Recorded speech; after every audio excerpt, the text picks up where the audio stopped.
बलि की पत्नी ने जैसे ही बलि को आगे बढ़ाया, परमात्मा ने, हमारे ठाकुर ने तुरंत तीसरा पग बलि के सर पर रख दिया। जैसे ही बलि के सर पर चरण को रखा, महाराज बलि अपने आप में धन्य हो गया। अहो भाग्य बलि जैसे भक्त के दैत्य कुल में जन्म होने के बाद भी आज परमात्मा जिसका चरण को छोड़ो महाराज, जिसकी एक झलक पाने को बड़े बड़े तपस्वी ऋषि संत मुनि गंधर्व किन्नर बड़े बड़े महात्मा अमलात्मा विमलात्मा तरसते हैं, आज बलि जैसा भक्त उस परमात्मा के चरण कृपा का पूरा हकदार है, सर पर चरण रखा है। महाराज एक बलि के भाग्य और एक भक्त और हुआ केवट।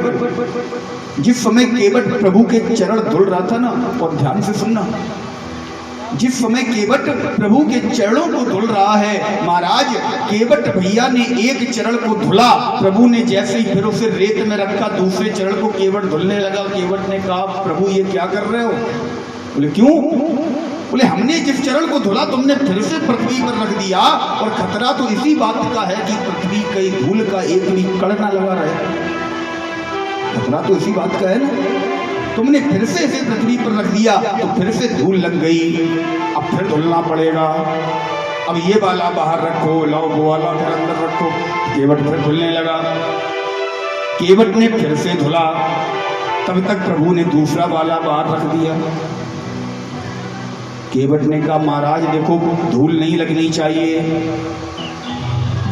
पैर को चरण को आप बाहर नहीं रखेंगे, क्योंकि बाहर रखोगे तो धूल लग जाएगी। तो भगवान ने कहा, राम जी ने कहा, केवट ये बताओ अगर हम बाहर नहीं रखेंगे तो कहाँ रखेंगे? केवट बोला, हवा में टांगे रहो, अपने चरण को हवा में टांगे रहो, एक चरण हमसे धुलवाओ, दूसरा धुला हुआ हवा में रखो जब तक सूख ना जाए। तो केवट ने कहा, प्रभु ने कहा, केवट भैया अगर हम ऐसा करेंगे तो हम गिर जाएंगे। केवट ने कहा, नहीं गिरोगे। बोले क्यों? बोले आप मुझे पकड़ लो, मेरा सहारा ले लो। देखो आज केवट की बात है, सारे संसार को सहारा देने वाला केवट कह रहा मेरा सहारा ले लो, मुझे पकड़ लो। केवट से पूछा प्रभु ने, कैसे पकड़े? बोले एक चरण कठौते में रखो, हम धुलेंगे, दूसरा चरण तुम मेरी गोद में रखो। भगवान ने कहा, हम फिर भी गिर जाएंगे। तो केवट ने कहा, दोनों हाथों को मेरे सर के ऊपर रखकर पकड़ लो। अहो भाग्य केवट की महाराज, जिसकी कृपा पाने के लिए बड़े बड़े अमलात्मा तरसते हैं। केवट भैया आज उनके दोनों चरणों पर कब्जा किए हैं, दोनों हाथों पर केवट भैया का कब्जा है। प्रभु ने राम जी जानकी मैया की तरफ जैसे तिरछी नजर से देखा, बोले महाराज लक्ष्मण जानकी, ये वही चरण हैं जिन्हें आज केवट पूरा कब्जाए हुए है, जिन चरणों के लिए तुम दोनों लड़ते थे, ये वही चरण हैं, ये वही हाथ हैं जिन्हें अपने सर पर रखवाने के लिए तुम दोनों आपस में झगड़ते थे, ये वही हाथ हैं जिन पर आज देखो केवट अपना पूरा कब्जा जमाए हुए हैं। अहो भाग्य केवट के महाराज, अरे महाराज जिसके केवल स्पर्श मात्र से पत्थर की शिला नारी बन गई हो, आज उन चरणों को केवट मल मल के धुल रहा है, दोनों हाथ परमात्मा के सर पर रखे हैं। केवट भैया मन में गा रहा है, मेरे आए गए राम कठौता में, मेरे आए गए राम कठौता में,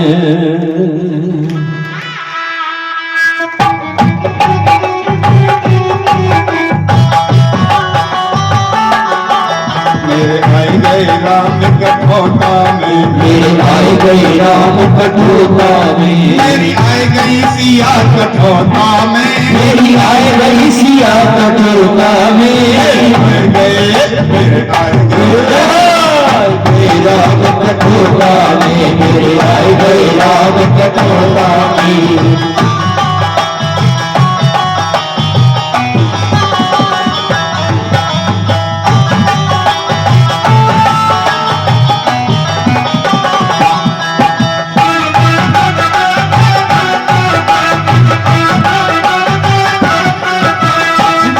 जन्म मुनि जतन कराही, जन्म जन्म मुनि जतन कराही, जन्म जन्म मुनि जतन कराही, जन्म जन्म मुनि जतन कराही, अंत राम कहे आवत नाही, अंत राम कहे आवत नाही, अंत राम कहे आवत नाही, अंत राम कहे आवत नाही। आए गए मेरे आए गए राम कटोता, आए गए राम कटोता में,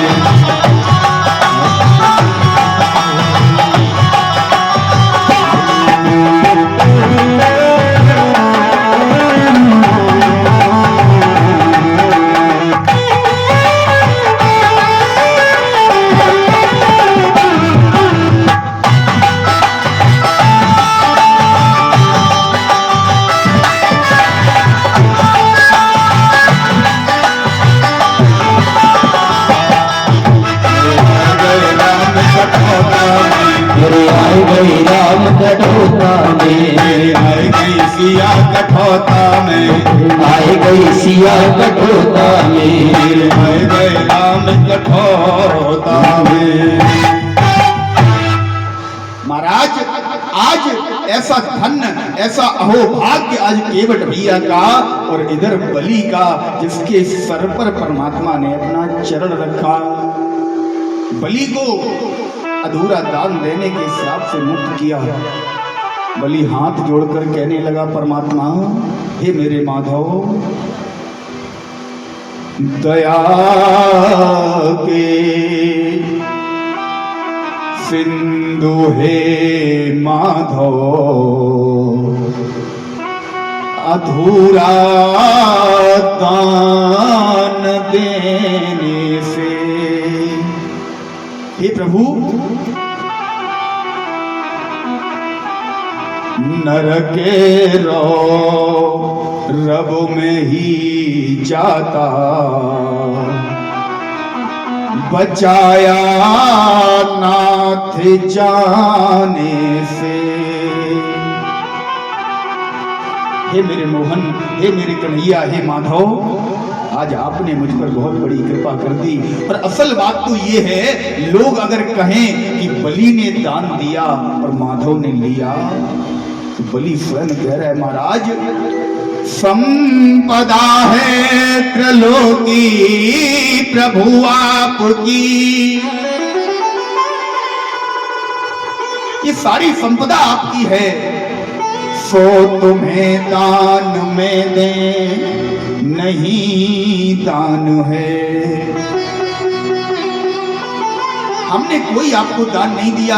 जो लोग कहेंगे ना बलि ने दान दिया, महाराज योगी जपते हैं तपते हैं पाते नहीं।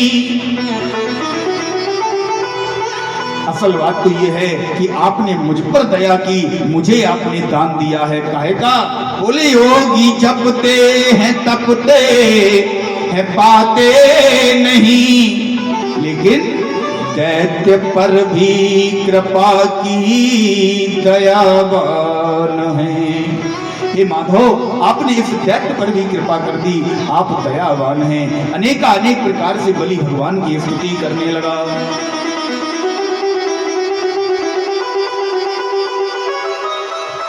अब बलि से कहा भगवान ने, यहाँ पर महाराज ध्यान देना, भक्त और भगवान की बहस कम आनंद लीजिए आप लोग। बलि ने कहा, प्रभु अब मैं जाऊं? भगवान ने कहा, कहां जाओगे? तुम्हारे पास बचा क्या है, कहां जाओगे? तो भगवान ने कहा, ऐसा करो बलि, तुम हमसे कुछ मांग लो, हम तुमसे प्रसन्न हैं, तुम हमसे कुछ मांग लो। बलि ने कहा, क्या कह रहे हो? दोबारा कहना, क्या कह रहे हो? हम हमसे कुछ मांग लें? अरे महाराज, अभी अभी आपकी देह पर एक लंगोटी और एक कंबल था केवल। हाँ,